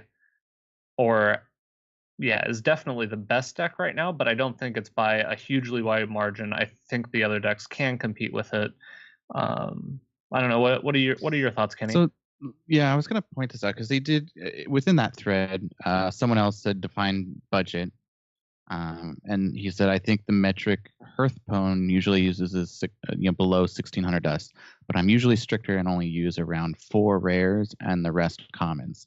So I think he's more commenting on like the beginning new player experience on top of this to be competitive. Are they still thinking about the new player experience and what you get to start with? Are they always thinking of the players that have been playing for a while and what's new this standards set and so forth? So I think that's his big concern. And I think you have a good point of that deck, but he's kind of being a little bit more strict and thinking of like, I don't know, your significant other starting up Hearthstone, or your brother or sister sees you played a lot, or whatever it is, for that new player experience. And it's a good question. I haven't been in that headspace to really think about it. I think he's just trying to get a feel for, are they still thinking about it? So that's what I get from it. But I don't know if I have any ideas. I'm not in their shoes. Do you have any thoughts, Hat? So he's talking about two different things, right? Like, and if we say, oh, budget decks for new players are easy, just play Dragonfire Combo Priest, like that's not a new player deck. That is a deck that is cheaper than your average tier 1 deck. It is not a new player deck. So I have not been in the perspective of what a new player experience is like for a while. I think Dungeon Run is probably the best thing they've done about that in a while. But in terms of what it's like to be a new player to break into the meta right now, I bet it's awful, right? Like, I just, straight up, I bet it is unpleasant. That people will tell you to build a competitive deck, you need Corridor Creeper and Patches. If you don't have those, you're clearly seeing them all the time, and you know you don't have them. At the end of an expansion, and there are 6 full sets right now, or I guess 5 and 1 adventure, and to catch up, it feels like you need cards from all of them. You know that any cards you buy right now that are from the first 3 sets are going away. I bet right now is a really crappy time to be a new player in Hearthstone that wants to get into it in semi-seriously, right? Dungeon Run is a good way to scratch the itch and kind of build interest, but I don't know where it goes from there. So I don't think his tweet is phrased in a way that speaks to me. I don't think the problem is Priest. I think the problem is the volume of cards in the game and the nature of which decks are good right now, as well as how do I translate a new player's ability to understand what even a metagame is or what a good deck is, and how do I have them attack the decks that they're going to see. And I don't know if there's a solution for that. I feel like Hunter has been the answer for as long as I can remember, and it still probably is the answer in this meta that Aggro Hunter is just fine. Senate Glass was #1 legend with it today, but what Concede's Organis budget Prime is... was playing it as he reached legend and wild with like a kind of aggressive Hunter deck too. Hunter has always been the answer because Savannah High main's amazing. A lot of the good cards are basic, classic, or common. and I'd be surprised if it wasn't quite good enough now. But if you want to be a budget player that hits Legend, it's going to be tough right now. And if you want to be a new player breaking into a competitive Hearthstone game, I think it's tough right now.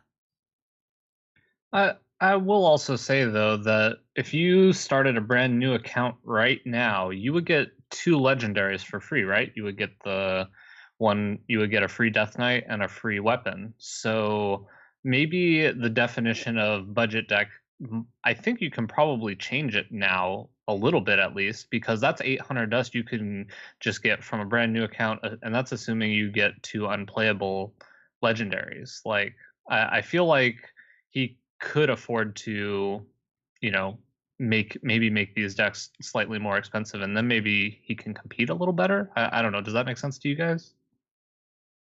Psychologically, it feels crappy to say, "Here's some free, amazing, shiny cards. Throw them away, please."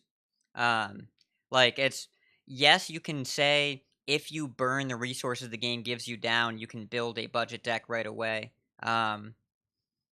It feels like the advice that we give for building a collection is always do the opposite of that. So, I don't know. To be in the shoes of a new player with a serious budget, I don't really have a good answer right now. I could see that being advice that you can give, and you do get 2 free legendaries and a bunch of free packs here and there, but I don't know. It's I feel like at this spot in the meta after the third set of the year, it's probably pretty daunting for anyone to break in. But you also like don't have to disenchant one of them, right? You could just kind of reset the account and specifically go for one of them, and then you have one shiny card, and then maybe you have to disenchant the other one. But like, you know, if your goal is to really care, like, I don't know, I'm probably getting into it too much because of we're talking new player experience. New players probably not in general not going to want to just keep resetting the game until they get what they want. So I'm probably getting into it too much. What were you gonna say, Kenny? I was going to ask the next question here. Oh, go ahead.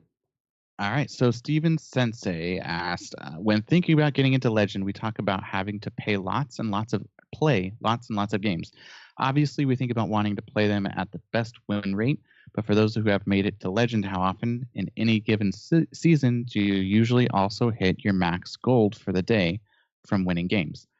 So, Bodicus, are you a multi-server? You are a multi-server Legend player. You jam a ton of games. How often do you hit 100 gold in a day on your Legend climb? And we'll pass this to Hat afterwards. So I pretty rarely hit my gold limit. Basically, since I started hitting Legend fairly regularly, the amount of games that it takes me keeps getting less and less every month, which I think is just kind of lucky for me. I mean, obviously I'm getting better, but I think that a better approach, and obviously it depends on what your time frames are, is I really like Spivey's method, which I guess is also Mage Deaths, which was just kind of, you know, play a set amount of games every day, and if you miss a day, then you have to make it up another day. I think that's better than trying to look at hitting your gold cap. You know, for me, actually hitting my gold cap usually means I just kind of stop playing for the day. But I don't know. The gold cap is kind of a weird thing. You have to play a lot of games to hit it. If I'm being perfectly honest, I don't know. What would you say, Hat? I haven't hit my gold limits in like a year. Like it's been a long time, and I think the last time I hit it was when I was grinding on vacation or something. I don't remember the last time that I hit it. Like last month, I played I think 200 games total. Now I'm not a multi-legend. I'm a single legend. I get the legend on the one server and the one format, and that's good enough for me. And then I jam dungeon runs for the rest of the month, or you know, joke around in wild or low legend ladder or whatever. But I play a little bit less than this time of year, or at least I did in December. I played a little bit less than usual. Almost never, even during peak times of playing, hit the gold limit. I think Bot is right. The more we play, the better we get at this. But I haven't come up against a hard wall like that in a while now. That used to happen, right? Back in the day when I would play, when I was first learning the game and getting in, trying to hit rank 5 the first time, trying to hit legend the first time, and all that grind between 5 and legend was difficult, right? And it felt like it took more time on the ladder to get less work done. But I think that the playing a ton of games at this point, I think, is more about. I feel like I need to if I want to progress my legend ranking, like the ranking within legend. That's a big time commitment. It requires a lot of games, but I just haven't ever really done that seriously. Yeah, I will say though, I did hit the cap on Monday. I probably would have hit the cap twice on Monday, which was the rat race. Okay, But well, but that's that was what the rat race. That's you're Yeah. literally saying I'm planning on sitting down and playing Hearthstone for 24 consecutive hours. it was only like 18 hours. Jeez. I hit it once last month, and before that was many months before that. So it's pretty rare that I do. Although I'm planning to this month again at some point. So I'm gonna jam a bunch of games. Yeah, it just depends, right? Because sometimes you have a Saturday and it's just like, okay, I have a Saturday where I'm not doing anything else, so I'll hit my gold cap sometimes. But it's not like a regular occurrence for me. I would say it's a good thing not to shoot for getting gold cap, because that's kind of the wrong mindset. Like, because now you're saying I have to win this many times before I stop playing, as opposed to I'm just going to get this many games in. You don't put the pressure on yourself. You're still, it's almost like saying, oh, just keep hitting the button. Keep as long as I keep hitting the button, you'll get somewhere.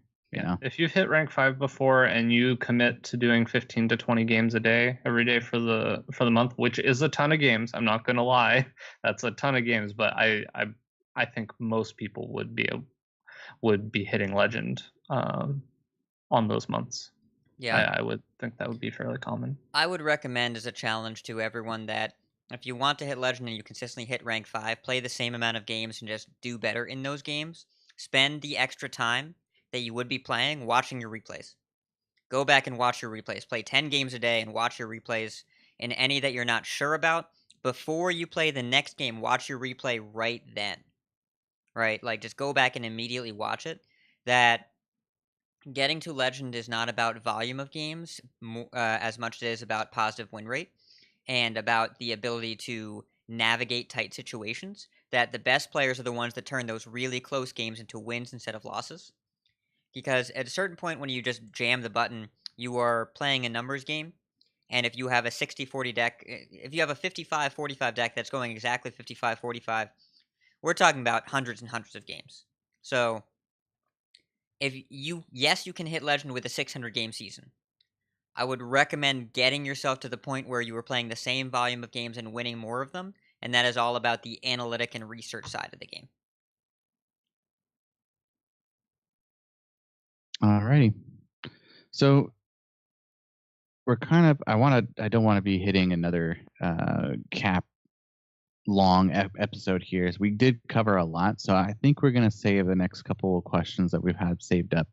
Well, for the next. How about we just we'll do the last one because I think it's a pretty quick answer. That's a quick I'll just do it answer, real okay. quick. So SC2 Forever asks, in Zoolock versus Aggro Paladin, who is the beatdown? As Zoo, I have been playing defensive and getting owned quite often. I'm thinking about trying to go full aggro against them and see what happens. I have a feeling it won't work out, LOL.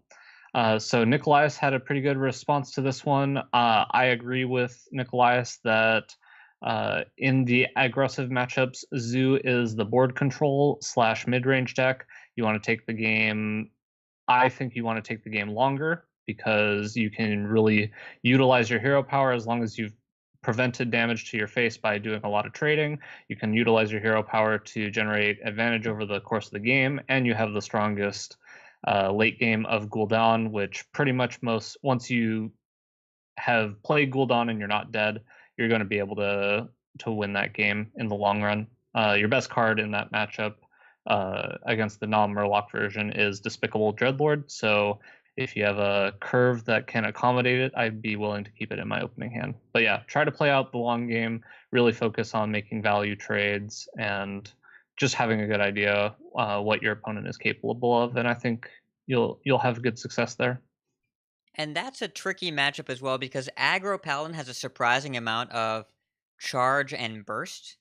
Yeah. Like a lot of it. So there's you have to play this carefully because if you try and play for the long game while you're at 10 health, it's not going to work. So you have to be able to. It's going to operate in two phases, right? It's step one is probably getting on the board and staying on the board. Step two is control, like developing board control and keeping your opponent from being able to stick anything. And phase three is finish the game. And you have to make sure you get to phase three as quickly as possible because that's when you don't go full aggro, but once you have board control, you start prioritizing those phase trades as much as possible because the longer the game goes, is another rallying blade attack, is another South Sea deckhand off the top, is another chance to draw Leroy, and you also have to be very mindful of not letting your hand get too big because divine favor is problematic. And Yep. if you play slowly, you will get favored, and it feels awful. It's really, really not great. Yeah. I mean, you keep your hand as lean as possible as early as possible. Yeah, I think it's a rough matchup, honestly. Like, it's if you're not playing a build with taunts, if you don't have Tar Creeper or Serenade Chain Gang, it's probably really, really hard to win. Oh, yeah. I mean, I played double Chain Gang, so I think double Chain Gang, double Bone Mare, I think, and Despicable Dreadlords, as long as you don't get, Divine Favored out of the game, then I think the matchup's okay. But I haven't played the matchup in a long time too, and now that they've added Corridor Creeper, that it might have changed because I think when I was initially playing the matchup and I felt like it was really good, I don't know that they were all playing Corridor Creeper. So, All right. So thank you everyone for asking your questions, Fluffy. We're going to prioritize yours next week. We just want to take more time to actually answer it. It's a more thoughtful answer that we have to navigate through your question. All right. So thank you, everyone. That pretty much does it. Let's go over our thank yous and then we'll get out of here. How long can this go on? Speaking of the Chain Gang, we want to thank Stefan L for letting us use his cover. You can check out his channel linked in our show notes. Thanks to Old Guardian, all of his tournament statistics are super duper helpful. His blog's linked in our show notes. Catch our blog post at coinconcede.com, and that's where you can find the show notes. You can follow us on Twitter at coinconcede, contact us at coinconcede@gmail.com, like and share our Facebook page at facebook.com/coinconcede, go to discord.coinconcede.com to talk to us and some great community members, go to shop.coinconcede.com to buy crap, go to patreon.coinconcede.com to give us money, and we will use it to make the show a better place. And big thanks to our producers, Reganus Prime, Calum, CV, and... It's so fluffy! Fluffy! Yes. So thank you all so much for your support. It means a lot. It really helps to keep the show going. Shoutouts. All right. Yeah, hit us with yours first. Oh boy, who am I going to shout out this week? I want to shout out all the people that that tagged me over the course of the holidays and said, "Hope you are surviving." There were a lot of people that were very understanding in terms of coaching. At a couple I need to push here and push there in terms of appointments, but everyone got their coaching in. Everyone that I talked to was super chill, and it's been nice to know the people that are listening are like, thinking of you. I'm going to see a movie. I promise to be nice to the cashier. Just a shout out to everyone that kept me in mind, and I really appreciate your understanding of my schedule this time of year. Yeah, thanks to everyone who's joining us live here. I'll just go through real quick. Variatus, Virgo Pros, Picky Mickey, Oxidized Metal, Mr. Pat, Mega Man Music, Vagrant, Craptasm, Control Yourself, and Calum CV. All joined us live. Thank you. I was going to mention something else here for you. For those of you that are like shouting out to Asmo from the last episode, thank you for giving him such a good response on it. And I'm just going to throw this out there. If you like having us bring on guests every week, tell us if you like that. We're going to try and keep that to like a minimum around the turn of a set. but because we don't want them to be super long episodes. But tell us what you think. Let us know who you'd like to see a guest. If you'd like us to continue or not continue, just give us some feedback. We'd like to hear it. My shout outs, Luker and Danny Donuts, for obvious reasons. Danny's a cool kid. He's a good guy. But So I'd also like to shout out Luker for coming on today. And then also a huge shout out to this guy that I met at the rat race in person. He sat next to me. His Twitter handle is ChecksHS. And this guy was cool. You know, it felt like I was playing very quickly and my opponents were not. So a lot of times I'd kind of glance over at what he was doing. And I felt kind of bad for him because he was having a really rough go all day. It felt like he tried pretty much every single deck he could possibly think of and wasn't really able to get momentum, but he just kept at it, and I really admired that. So it was great to meet him, and yeah, that was cool. All right, so that pretty much does it for our show. Since you're already talking, why don't you tell us your info? Sure. You can follow me on Twitter. I'm at BoticusHS. And it'd be great if you followed me on Twitch. It's twitch.tv/Boticus. All right. Cora, you can find her casting Hearthstone. She'll announce everything on Twitter, both her Twitch and everything that she's got going on. Her Twitter's at songbird_HS. She's Songbird Cora on Twitch. Hat, where can people find you? You can find me on Twitter at Ridiculous Hat. You can find me on Twitch, not tonight, but tomorrow. Since we record tonight, I'm going to move the stream to tomorrow night. Twitch.tv/Ridiculous Hat. You can find me in Asmo stream if you want to go check him out. Twitch.tv/COL_Asmodai. And you can find me on Discord. Just go ahead and at me, and I will respond to you. Unless you're sleeping. Hey, I took a nap today because it's a snow day, and it was so worth it. You deserve it. It's about time you got some sleep. Oh man, I slept so much today. It was fantastic. All right, and for me, you can find me on Twitter at KCCO_gamer, or just find me on Twitch. Just at me. That does it for our show this week. I'm gonna say keep calm and chive on, and if you see us on ladder, coin concede. Coin concede. Coin concede.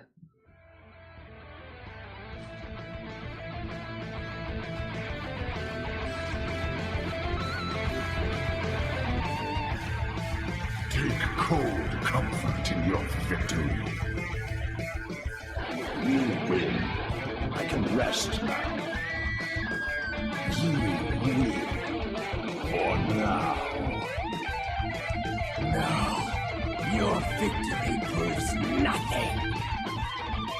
The day is yours. I choose death. You have triumphed. This time. This hunt is yours.